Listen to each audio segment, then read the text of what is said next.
What's up, everybody? It's Beacock, and let's talk Twitch.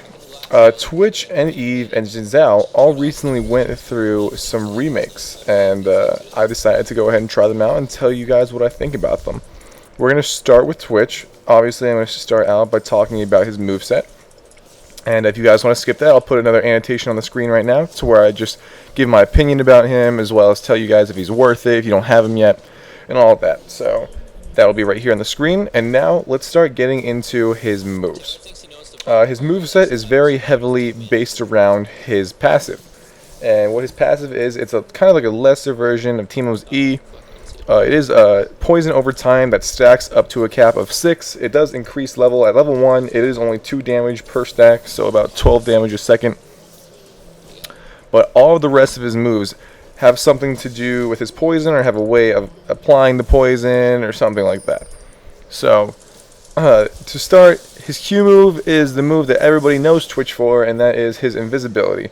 And Riot recently changed this because they found that constant invisibility was kind of broken. So what they did for Twitch was they kind of made it a very short duration. I believe it's only 4 seconds at level 1, going up to a max of 8 at level 5. And what it does is increases his movement speed while he's in it. It's called ambush, so it's kind of trying to be like a surprise tactic thing. And it increases his attack speed at max level up to 70% more, which is a great attack speed bonus for 5 seconds. The movement speed bonus isn't that bad either, and it also always is used for escapes if you need to. However, the only catch is if you're trying to enter it and somebody's attacking you, it is delayed very heavily, actually. It normally takes about a second or two to get into it. If someone's attacking you, it can take up to like 5, 4, like somewhere around there seconds. And by that time, since you're such a squishy champion, you could be dead. This move doesn't see that big of a change. It does allow Twitch to still be Twitch, which I like.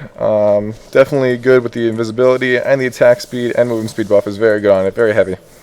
Let's move on to his next move, which is a new move called, I believe it's Toxic Cask. And what he does is he throws out a little barrel or bottle or whatever you want to call it. And that applies 2 stacks of poison to whatever it hits in the area. It is an AoE move, as well as it does slow them at max level. I believe it's 45%. So a pretty decent slow. The only thing I don't like about this move, it just doesn't scale with anything besides leveling. Like, it doesn't scale with AD, it doesn't scale with AP, it doesn't scale with anything. It doesn't do any damage. All it does is apply 2 stacks of poison, as well as slow the target. And I know there are other slows like singes, like karmas, that don't do any damage and just apply a slow. But with that respect, I want to say that singes is way heavier than a 45% slow, as well as he does have a lot of follow-up with it. I mean, if you're slowing your target to switch to only 45% for a few seconds, you have to be really fed to be able to secure that kill. And the fact that it's doing no extra damage when you throw it on top of them, the only reward you're getting is those 2 stacks and the slow. I mean, the stacks of poison themselves don't do a lot of damage. It does set you up for your next move. However, it doesn't really do the amount of damage I was hoping it would do. It doesn't give him the surprise factor that I feel like he could have with the burst. Excuse me, if that move did any extra damage. His next move is Expunge. Everyone's pretty familiar with this one. Depending on how many passive stacks of poison you have on him, it will do more damage when you activate the ability. Expunge has seen a huge range nerf on Twitch. It used to be a huge radius, and now it's about a little bit bigger than Oriana's Q range, probably like 800 units, 900 units. Not that big. Expunge used to seem like it was map wide. It used to seem like it could go everywhere, and now you have to be relatively close to the target, probably in about his ultimate's range, to actually set off the damage there. It does still do a decent amount of damage. It has seen some ratio nerfs on the attack damage ratio, but it does have an ability power ratio. I don't know if it did before.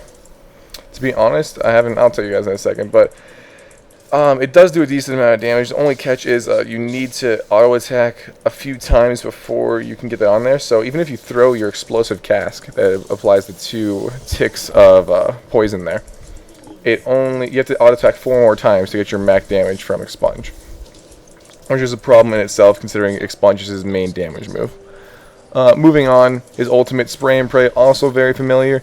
received a little update to where it's easier to, I want to say, aim it, and you'll miss less often if the target is trying to dodge on like a slight angle as opposed to like a 90-degree angle. Very good move for team fights. It does melt down people through people. It does do reduced damage as it goes through people. However, if you're focusing the correct person, it shouldn't be that big of a problem. It does give him that extra range boost for about 6 attacks. And if you have a good like AoE team like a Mumu and Galio or something like that, it works great in conjunction with them. Also, it does boost his attack damage for a little bit, so that's always nice, but I'd like to see a little bit more with it. And of course, everyone it does pass through does apply the poison. Now, moving on to what I think about him. So the whole problem I'm having with Twitch right now is that there are better options. There are always better options with AD carries, and I always feel like someone's at the top of the pack, or there's like a few AD carries that are at the top of the pack. I understand. I haven't tried him out in jungle yet. I tried him strictly AD carry role, and I'll be honest, we had like a 4v5 one game, 5 in our favor and 4 in their favor. And they just had a Kog'Maw, and Kog'Maw totally dominated me late game. And I know late game Kog'Maw is a different story, but even mid game and early game, I'm not finding a very good place for Twitch. You know what I mean? He has that great surprise factor where he could sneak up behind you and do damage and stuff like that. But mid game, he's not going to dominate someone who's mid game aggressive, like let's say like a Misfortune or like a Graves or an Ezreal or something like that. He's not going to dominate anybody early game, like an Ezreal or a Graves or anything like that. He's not going to dominate anybody late game, like a Vayne or a Kog'Maw or like a Corki, I dare say, or anything like that.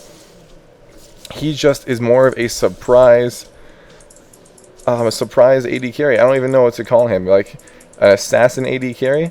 Even that, like his positioning is so hard to get along with because he has no mover ability. His slow that he applies isn't that great. It stops his movement for a while, as opposed to Kog'Maw slow that you can just lay it down. And it's so heavy, you can just easily walk away. He has no Valkyrie like Corki. He has no tumble like Vayne. He has no invisibility like Vayne. He has no dash like Graves. He has no like poof out. Like, he just doesn't have anything besides his invisibility. And if you want to get your max damage in a team fight, you're gonna have to channel that invisibility and then come out of it and get that attack speed buff while like channeling your ultimate. And as soon as they see you pop out, everybody's going to jump on you. And past that, unless you have Flash or something like that, Flash, or hopefully your team can peel for you like a man, like you're going to get taken down really quickly and just don't have like many more options after you pop out of that stealth. You could save stealth, yeah, for the team fight. And when somebody tries to jump on you, I guess you could try to stealth away. But with the delay, with the 5-second delay on your invisibility, when somebody's attacking you, if that triggers, that's going to be a problem in itself because you'll die. You'll easily die before those 5 seconds are up. So is it worth it to buy him if you don't have him? I'm going to say no. I'm going to say no, it's not worth it to buy him. You'd be better off buying Graves or Vayne or Corki or someone like that. Even Caitlyn dominates mid-game and early game.